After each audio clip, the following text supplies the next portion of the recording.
So I finally had a chance to get Seth Andrews on my channel. I've been watching him for years and years. He did an episode on Jehovah's Witnesses forever ago, and that was kind of my entry into his work. That's definitely worth a watch too. I'm putting a link to that specific YouTube video in the description if you guys want to give it a watch. Thanks for coming on, Seth. So glad to have you here. Okay, let's get into it.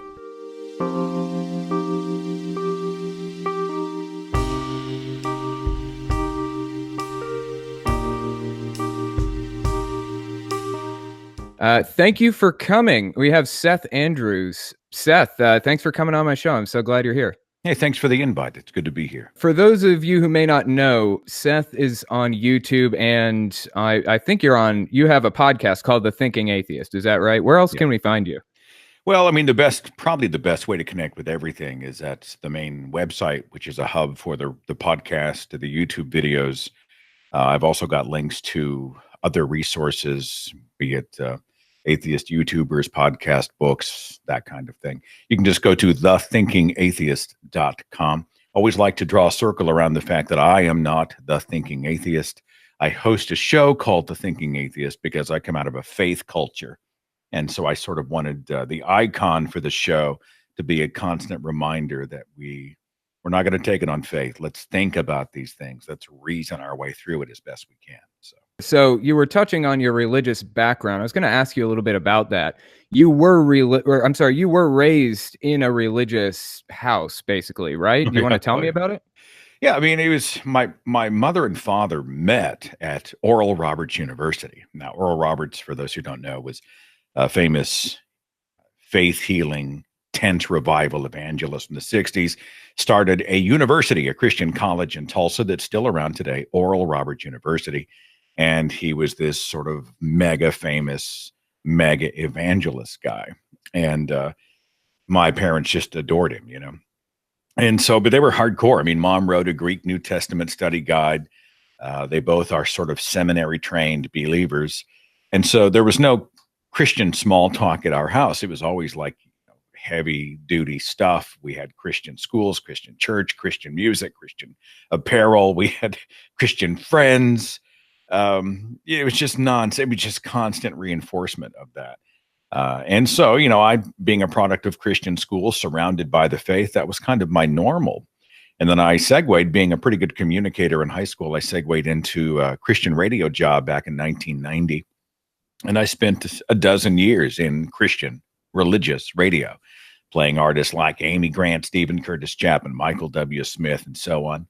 And finally, in my 30s, you know, I started to tap on the glass a little bit instead of, you know, I mean, stuff just wasn't adding up. And when you're trained that doubt is a sin or an attack or a weakness, you know, you don't often listen to doubt. And I finally gave myself permission to listen to the doubts in my own skull. And lo and behold, here I am, an atheist activist at the age of 50. So did you have any kind of like religious experiences when you were younger? You know, you hear people talk about they heard God's voice or some nonsense like that. Have you ever had an experience like that before? No, you know, my mother was Pentecostal, so she would talk a lot about, you know, being filled with the Spirit, speaking in tongues, and how it's all real. And Dad was an ex-Lutheran, and he didn't buy all that. So even as experts in the Bible, these two people disagreed. And I tended to sort of fall along the line of my father's faith. I was more conservative in the way that I live. I'm not an outgoing extrovert type person, and so I didn't really, I mean, I didn't have that moment where I broke out in other tongues and, you know, that kind of stuff.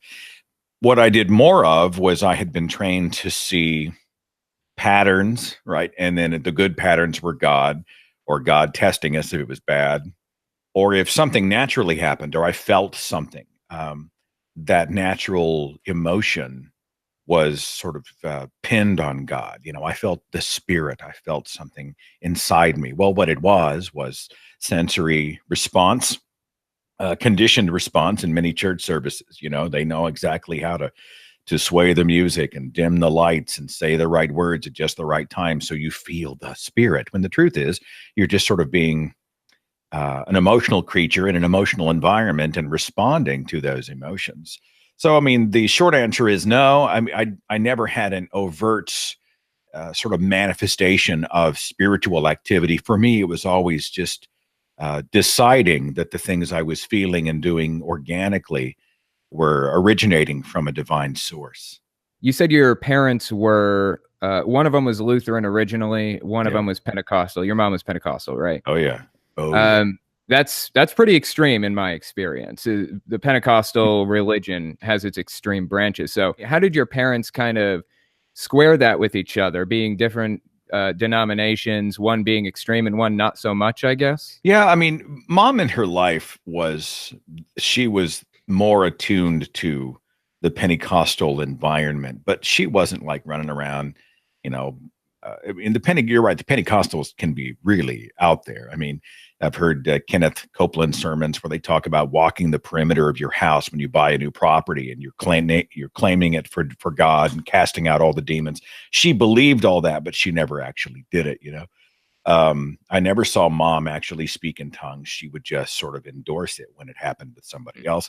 And mom and dad were always intellectual sparring partners more than a romantic couple, if I may. I don't want to divulge too much, but we never saw them as, lovebirds, people who were romantically inclined. They were more like intellectual sparring partners who shared life and enjoyed each other and were friends, but they would spend many an hour over the dinner table hashing out even the basics of theology and having a passionate disagreement about them. And they enjoyed those engagements. So that's how they responded to each other. When you were leaving the religion, did you ever end up investigating other religions, or what was your exit process like when you were taking off? Yeah, it's funny. I wrote about it in my autobiography called Deconverted. I talked about my years in Christian radio, and there were some major events and a bunch of small ones. And what sort of set me in motion was a debate video that I saw with Christopher Hitchens and Rabbi Shmuley Botiak at the 92nd Street Y. I just stumbled upon this video I've on seen YouTube. that, yeah. And, I'm just amazed at Hitchens and how well defended his positions were. And I just thought, oh, why, who is this guy? And, it's just a whirlwind all around me. And, before I knew it, I had distanced myself. I'd already been distancing myself from fundamentalism. This is how it works, right?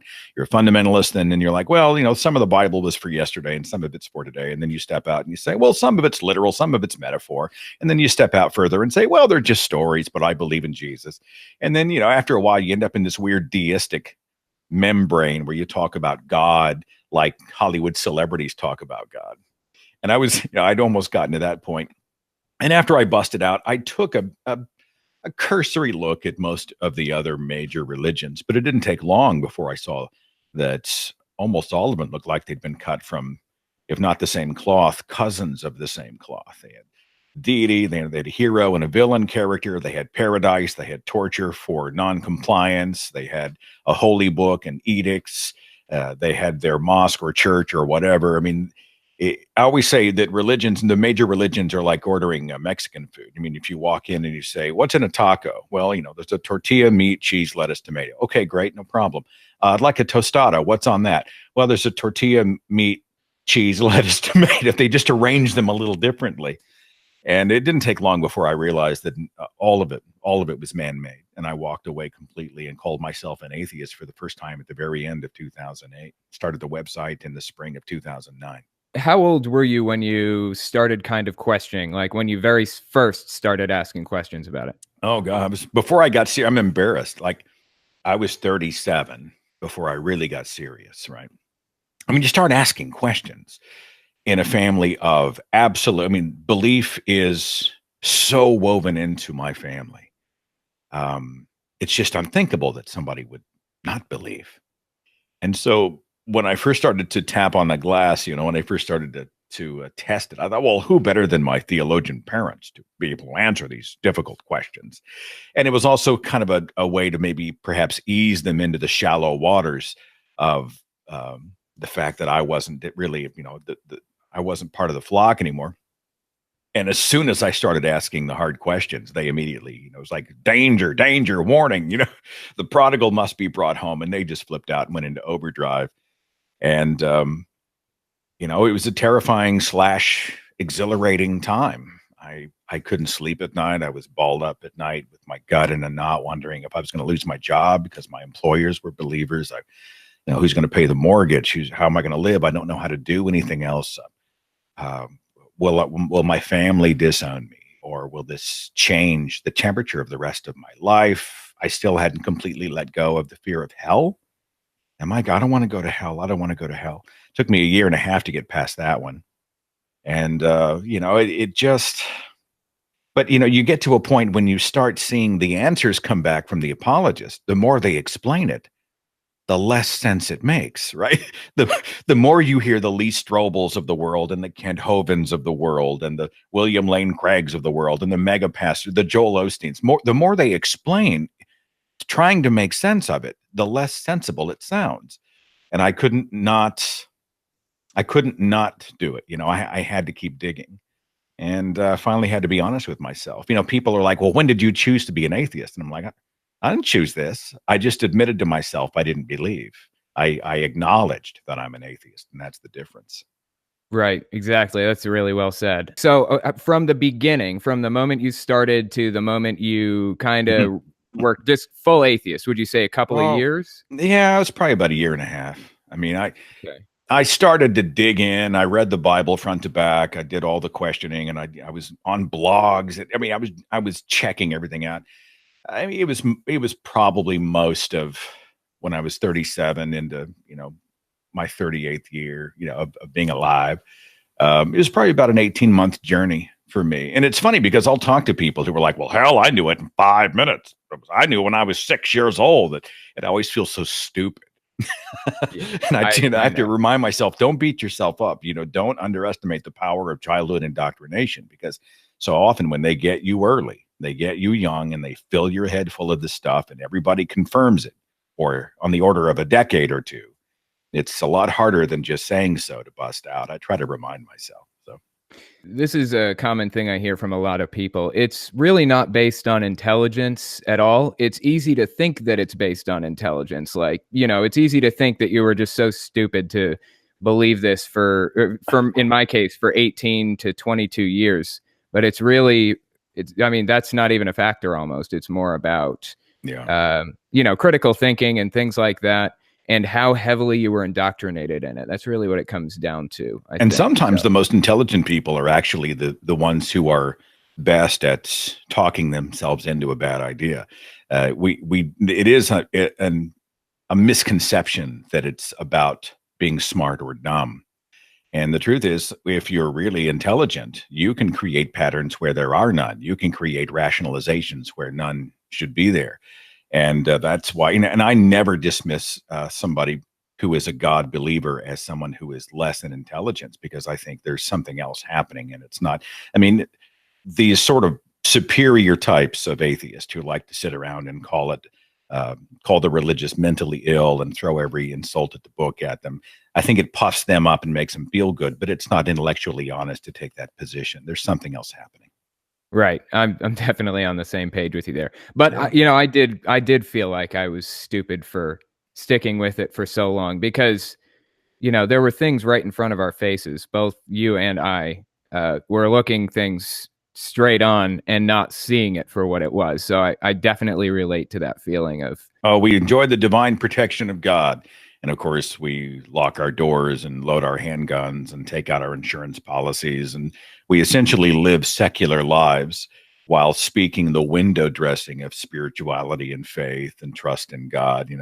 I always wonder, people are like, well, God wants me to be totally whole. I'm trusting God for my wellness. And I'm like, do you have a health insurance policy? Yes. Why do you have a health insurance policy if God is genuinely going to take care of your health? It makes no sense. And we did in many ways lived secular lives, but the window dressing was very religious. So.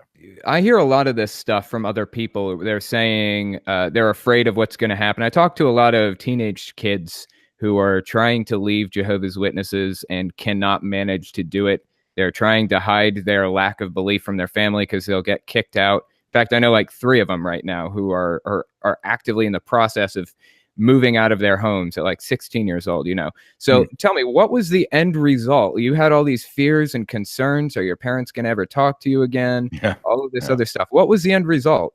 Well, I mean, I'm fortunate. Like, I could have been an ex-Muslim coming out of Pakistan or something and feared for my life, like Raha Muhammad did whenever she was escaping her Saudi Arabian family and begging for asylum. My life is not like that. The consequences for me, my family and I, we still see each other. My mother and father, it's been more difficult. They believe that until the eternal question is solved, nothing else can really be enjoyed. So while there's some small talk, they are always going, I have something I need to, here's a book I want you to read. Here, let's get together. I want to talk to you about this, because they feel that I'm going to hell.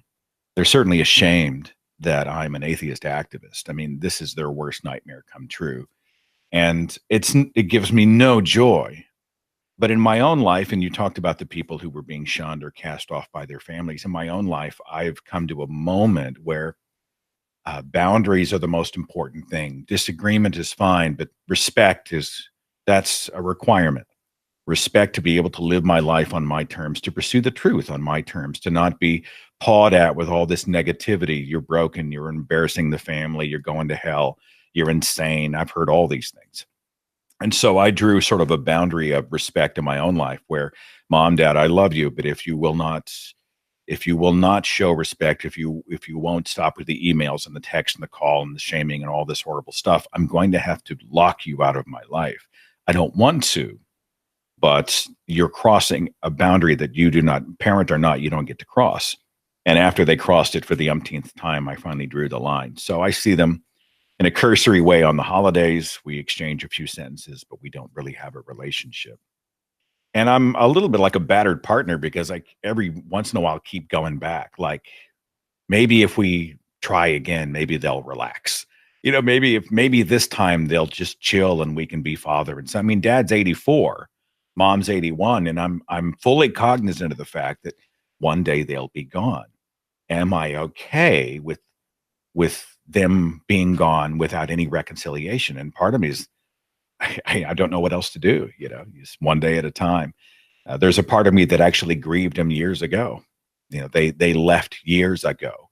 They're still on this earth, but we're not a family. And that's tragic. And it further emboldens me when I try to encourage other people out there, knowing the familial consequences. I want to encourage them. Be who you are. Life is too short. And so perhaps it's had the reverse effect. They're trying to shame me back into the faith. And I'm like, you're just showing me how completely,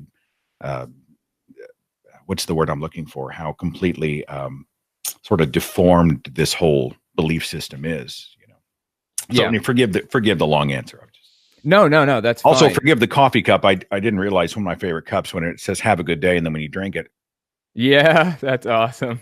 I wasn't like sending a subliminal message to the audience there. Right. I just love this mug. I just happen to have it here, and I thought, oh my God, I probably need to qualify that. So, by the way, that isn't for sale somewhere, is it? Do you have a store? I'm on Amazon. You're everywhere. I got it for Christmas. Okay. All right. That's awesome. I love it. I love it. It's just fun. So yeah. So we were talking about how Jehovah's Witnesses get kicked out and stuff. A lot of the times, they don't actually get kicked out. A lot of the times what they'll do is their parents will just treat them poorly and berate them and, just make them miserable until they feel like they're backed into a corner and they have no option but to leave. And that sounds a lot like, the situation you're describing with your family, where you're just getting no respect from these people. They're not respecting any boundaries of any sorts. They're just making your life miserable by bringing it up constantly and berating you and all this other stuff. So I'm sure a lot of people can relate to that. I can relate to that too. I call it emotional blackmail. Think like us, validate us, or else. And, when someone talks about, I don't want to lose a friend because I'm an atheist or because I'm doubting, and so I'm not going to tell them, or I've put it off, and I always try to encourage them.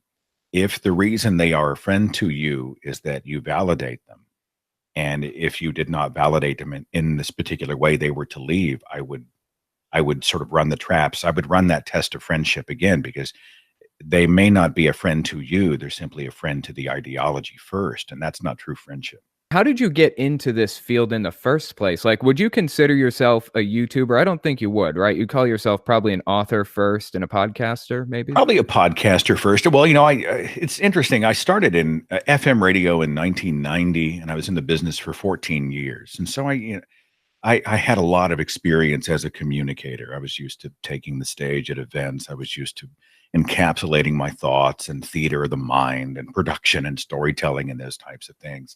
And when I first started as an atheist activist in, oh gosh, what year was it?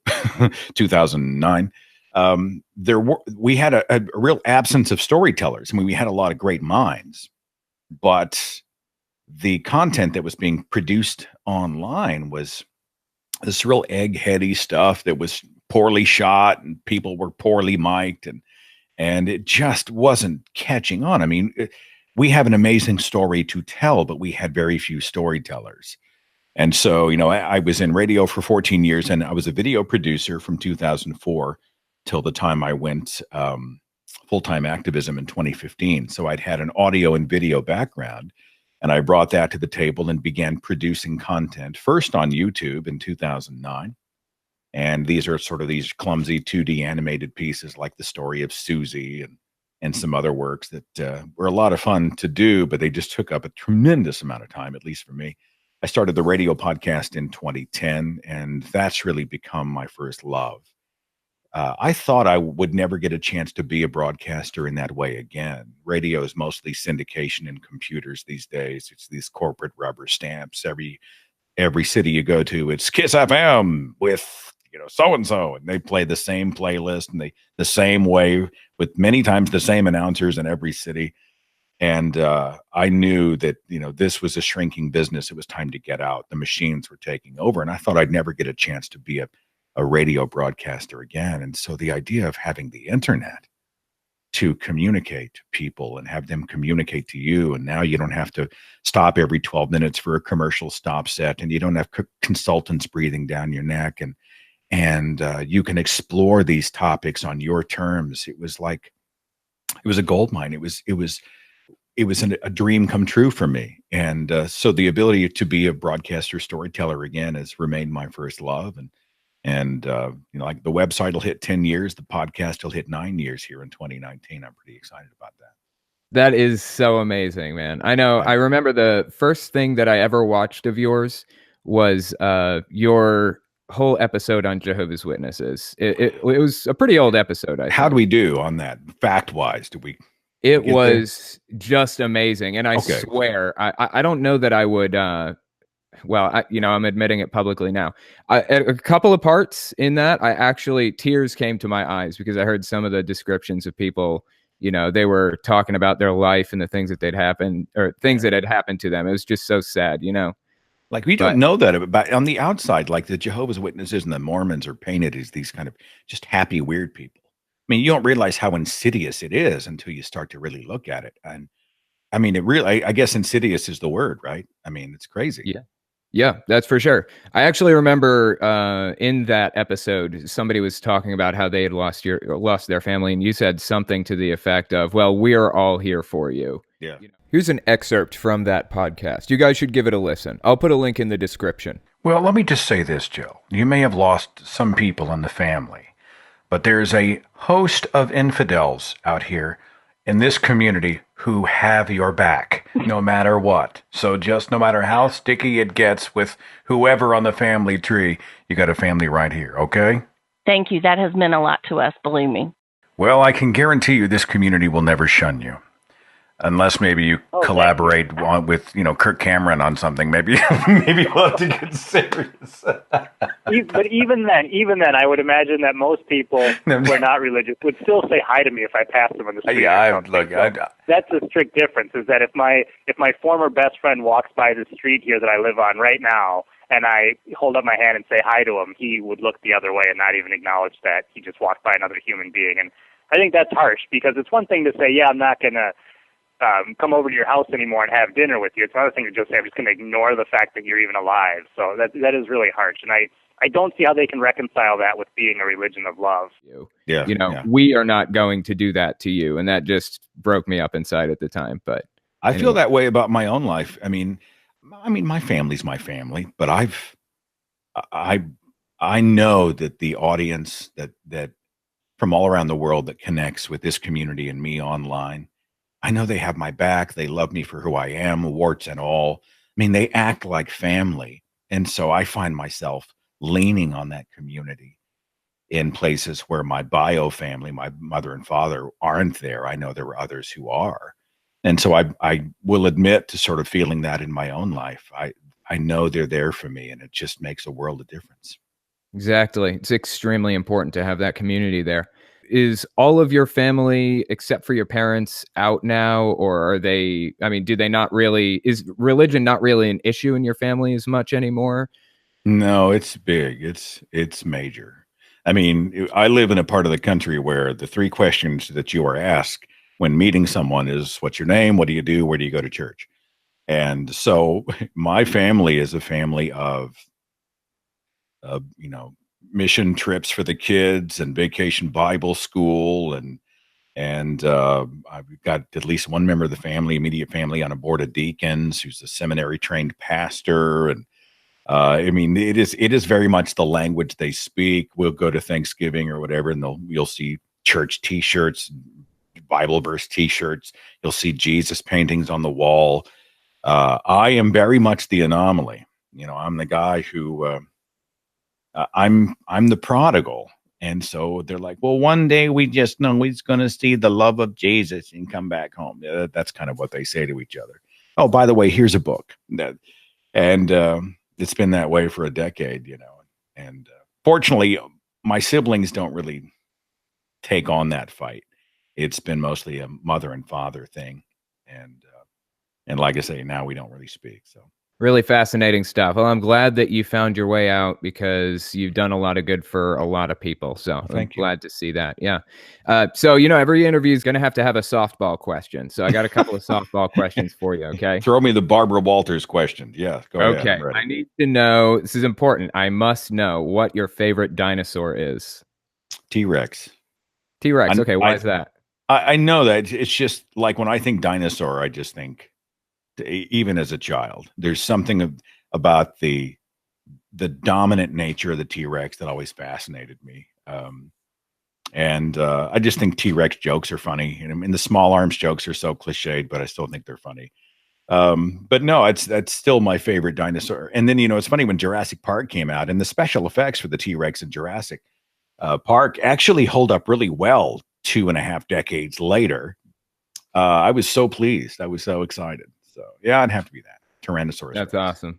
That's a good answer. I assume you listened to gospel music when you were younger, and if so, what do you listen to now? Do you still appreciate gospel music, or? Yeah, we didn't call it gospel. If you say gospel in my culture here, you were often talking about like either the old hymns or Southern gospel music.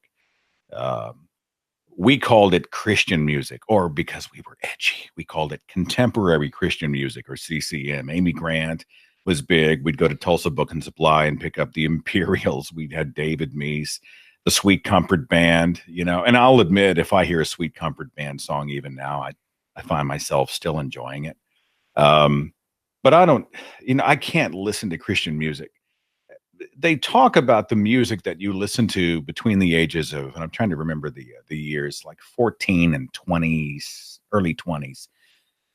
They often will call those the soundtrack of your life. They are the songs that when you hear them when you're 50, bring a smile to your face, and they bring a memory back of a hopefully beloved time in your life, and you crank the radio up. And there might be a little bit of that. But when I hear Christian music and I see the marketing, the airbrushing, having seen behind the scenes, behind the album covers, into the green rooms, the money, I just can't do it. I can't listen to it and enjoy it. I don't think cynical is the word. I've seen behind the curtain, and I know it's just complete crap, and it's mostly marketing and money, and I just can't enjoy it. These days I listen to, I'm kind of a classic rock guy, Journey, Kansas Sticks. I listen to a lot of audiobooks, especially because I travel so much. And so I'm listening to one now called The Republican Brain. There's another book by Dr. Robert Cialdini I'm about to finish called Influence. It's a big book, but I'm just about done with it. And I've usually got 2 or 3 rotating at any one time. Yeah, I'm actually into audiobooks too. I've been reading. Unfortunately, Stephen Hassan only has one of his books on audiobooks, so I've been going through that. But yeah, I'm looking for new audiobooks to go through, so I may pick up a couple of those that you suggested. I know with the work that you've done in cults, I actually got turned on to Influence by Robert Cialdini by a cults episode that we did, and there was a guy who was, heavily indoctrinated. They'd taken his identity away, and he'd been deprived of. The cult leaders did what cult leaders do. They essentially strip you of everything. They exhaust you physically and emotionally, and then they program you. And he found that the book Influence had really helped him to understand how cult leaders use psychology to control people. And it is fascinating. Most of it deals with how marketers target people and people's tendencies to act in a certain way or do a certain thing, stick with a wrong decision because they'd rather look consistent than show someone that they're wrong, how people act in groups as opposed to individuals. There's all these different studies that are part of the group. So it might be something that sort of scratches that itch for you, just FYI. That for sure. I'm going to have to take a look at that. That is really fascinating stuff. And before we close up, I just wanted to ask one more time, where can people find you? You said the thinkingatheist.com is your website, right? That's probably the best hub for all the work, thethinkingatheist.com. And then I've got a personal website if you're interested, it's just sethandrews.net. So just for kicks and to occasionally have a distraction from the edit bay and the grind of production and travel. Like sometimes we'll do some gaming, and I'm horrible. I'm terrible, but people enjoy that. Watching me die horribly for them it's like, the Coliseum. So we do some of that, and we'll do the occasional live stream there as well. So sethandrews.net, but most of the main stuff you want will be at thethinkingatheist.com. Very good. And you're on iTunes, and you're on YouTube, and just a whole bunch of other places. The podcast, you can find it on Spotify, all the major podcast apps will download it. We're hosted out of Spreaker, but just type The Thinking Atheist in. You'll see the icon pop up, and it's the thinking person with the A light bulb and the blue supernova. You'll see that. Just subscribe, and everything should download right into your app. And thanks for listening. Excellent. Well, I appreciate you coming on and talking to me. It's been super interesting, and I will talk to you next time, okay? Take care. Thank you. Again, you guys should check him out. Like I said, I found him through his Jehovah's Witness podcast, but he's done so much work on so many other groups, and he's been doing it for a very long time. Okay, that's all I've got for you. Don't forget to check me out on Patreon. As I've mentioned, January is usually a rough month for YouTubers in general, so if you want to support the work I do, go check me out there. Also check out my podcast where I interview people and talk about current events and stuff like that. All links are in the description as always. Thanks for watching, guys.